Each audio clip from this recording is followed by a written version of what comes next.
Hey there, you macro folks. This is Mr. Hooker, and this is video 2 on business cycles, unemployment, and inflation. This one will be all about inflation. So let us get to the work here. So, inflation is nothing more than a general increase in the price level. It reduces your purchasing power, so it eats away your ability to buy stuff. How do we measure it? We measure it with the Consumer Price Index, otherwise known as the CPI. So CPI is just a basket of goods. Here we go. Here's how to figure it right here on this page. It's the price of the most recent market basket in a particular year divided by the price estimate of the market basket in 82 to 84, which is the base year, times 100. So it is a price index. We did a price index before. We'll do another price index later. They're all the same. So, for a recent one, 278.8 minus 260.5 divided by 260.5 times 100 equals 7. So that's just percentage change in that one. And so there we go. So rate of inflation, 60 to 2020. You notice it goes up and down, kind of like the roller coaster. Had some inflation in the 70s, in the 80s, bad monetary policy in the 70s, Reagan's policies in the 80s. The 90s, we had some inflation, and that was just consumer spending. You give people money, they are going to spend it. That is basically how that works. And so we'll talk about that in here in just a minute. And then it stayed relatively calm for a while there. It was under 5% most of the 2000s until we hit just recently, and we have had experienced some crazy inflation here just recently. And so inflation rates for 5 industrial nations, you notice that we have had some spiked inflation. The UK had some really bad inflation, 2011 or so. Japan had some really weird inflation, 2014. There was a Southeast Asia financial issue there. But for the most part, everybody's in some in some good spots, and we've all experienced some high inflation, us more than the rest. So there's two types of inflation. There's demand pull and cost push. Demand pull is excessive spending relative to output. As I just mentioned a little bit earlier, if you put money in people's hands, they want to spend the money. It's a simple thing. We're all just kids at heart, in a real bad way. But for the most part, you put money in people's hands, they want to spend it. You give kid money and put them in a candy store, they're going to want to spend every dime you gave them, right? So central bank may be issuing too much money and people get their hands on it, and boom. So an example there, the stimulus checks and unemployment during COVID. Actually, they're starting to realize that it wasn't so much the stimulus checks as it was the forgiven PPP loans. Um, Stimulus checks were running out at about $1,400 a pop. The PPP loans were running out at millions a pop, and they just straight up forgave those as well. So with no checks on them. So you had businesses on that basically use those not to do what they were supposed to do, but to do other things. And that was a really bad thing. And so the St. Louis Fed did a study on that and found that about 75% of those loans were not used for what they were supposed to be used for. And so businesses scammed the U.S. government for billions and billions of dollars. So it's convenient to blame the population, the people, over like these $1,200 checks, but the reality is it was the businesses and their PPP loans that really shot up the inflation. So yeah, about that. Cost push inflation due to a rise in per unit production cost and the supply shocks. So, this comes from supply shocks, disruptions to supply, example here, the disruptions to supply chain during the COVID-19 pandemic. We had a lumber supply chain problem. We had a computer chip supply chain problem. We had a number of different supply chain problems during the pandemic.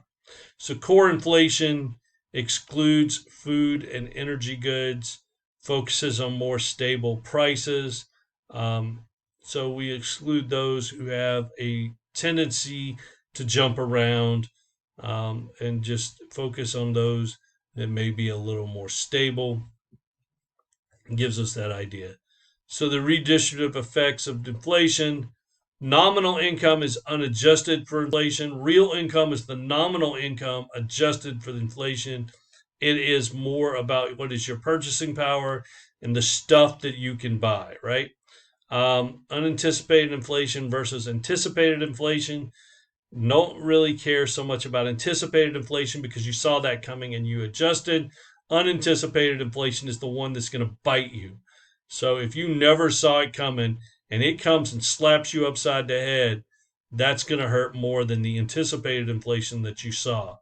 Having worked in banking for years, we always built in inflation in our loans. It's the unanticipated inflation that we didn't build in that really hurt. Okay. So the percentage change in real income is roughly equal to percentage change in nominal income minus the percentage change in the price level. So just understand, like, what really hurts is that unanticipated change. So who gets hurt? Fixed income receivers, their real income falls. Savers, the value of the accumulated savings deteriorates. And then creditors, the lenders get paid back in cheaper dollars. This is why the U.S. government is always a borrower. So we have so much debt out there because we know that we are going to pay back all these people, and a lot of them are our citizens, but we're going to pay you back with future cheaper dollars. And that's the goal, to pay you back with future cheaper dollars. Rich people understand that. Unaffected by inflation.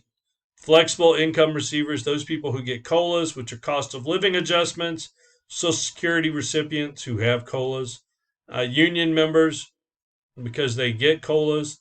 So I've only ever worked in one state that had a teachers union kind of thing. That was Nebraska.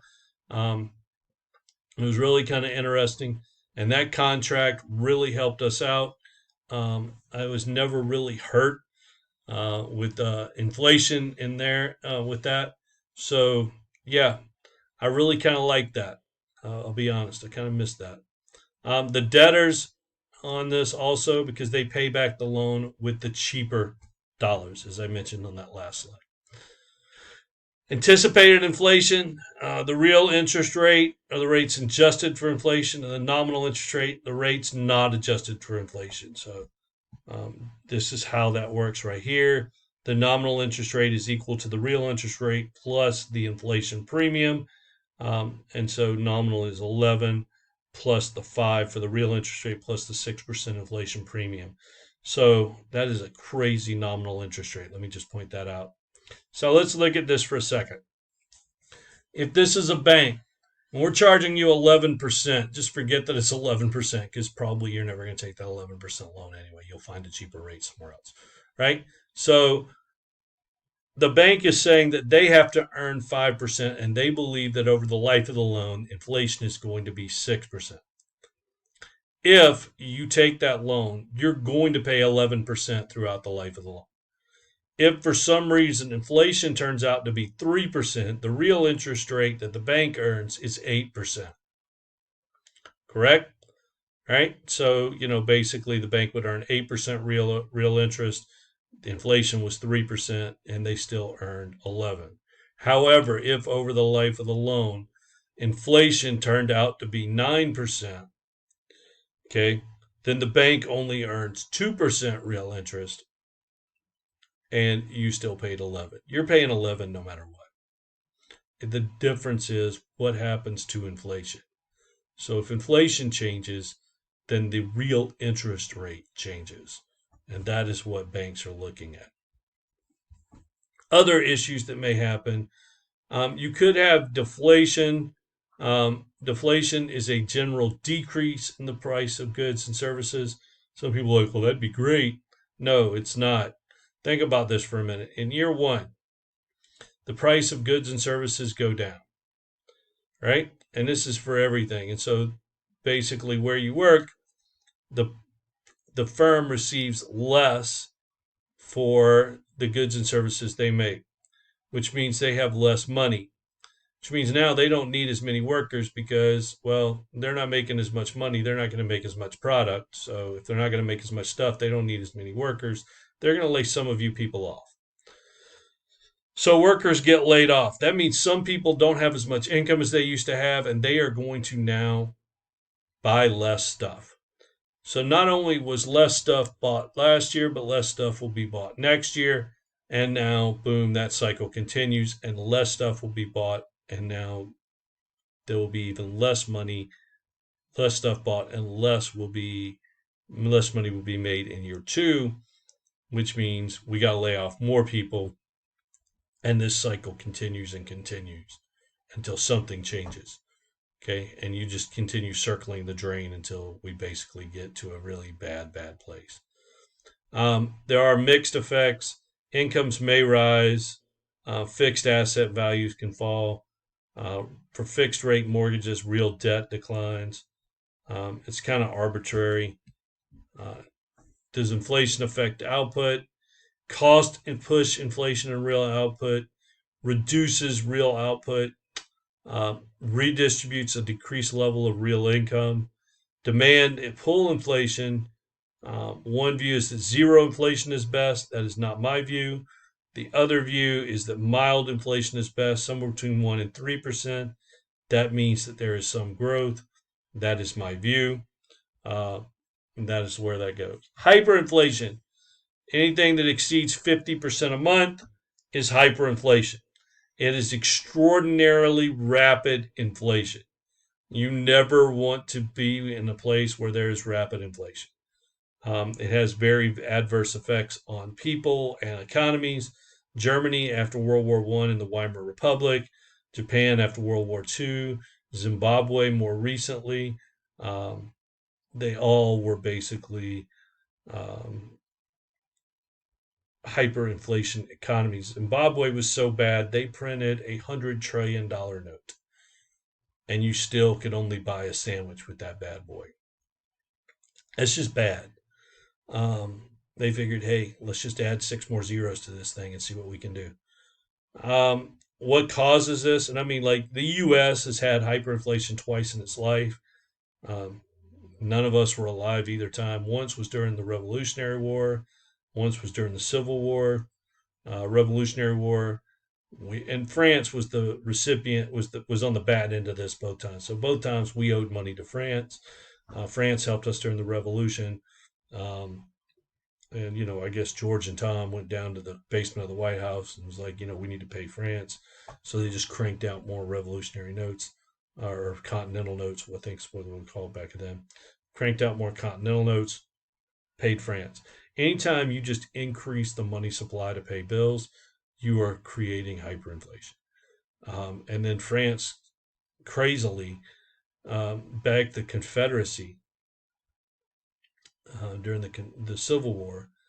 And I guess Jeff Davis did the same thing. He went down in the basement and cranked out more Confederate notes. And France got screwed on that one too. They were basically worthless. They were basically toilet paper. The motivation is just to get out of it without actually having to back your money. And it always ends badly. The Great Resignation during the pandemic, firms had to send employees home. So Congress provided unemployment benefits. Massive labor shortages arose as workers chose to remain unemployed rather than to go into places where they felt they would get COVID. Labor shortages continued even after the benefits ran out, and workers were able to easily quit one job and find another. And they say that's still going on, but then, you have a labor shortage, and then, but I've heard stories about places that literally have interviews all day and then throw all the applications away. because it's easy to do that and say, you know, we're looking, but we're not looking, because if I say we're looking, that makes the customers happy, but I've gotten used to the profits of not having those workers. So it's one of those things. It's kind of a nutty thing now. Don't really know what to think about it. So I just don't really believe workers needed signs or all that now anymore. There's been a number of people that have thrown those things out there, um, done those things where they've applied to many jobs and then said, "Yep, nobody's really trying to hire anybody." So it's just kind of a thing. All right, thanks, and we will see you in chapter 10.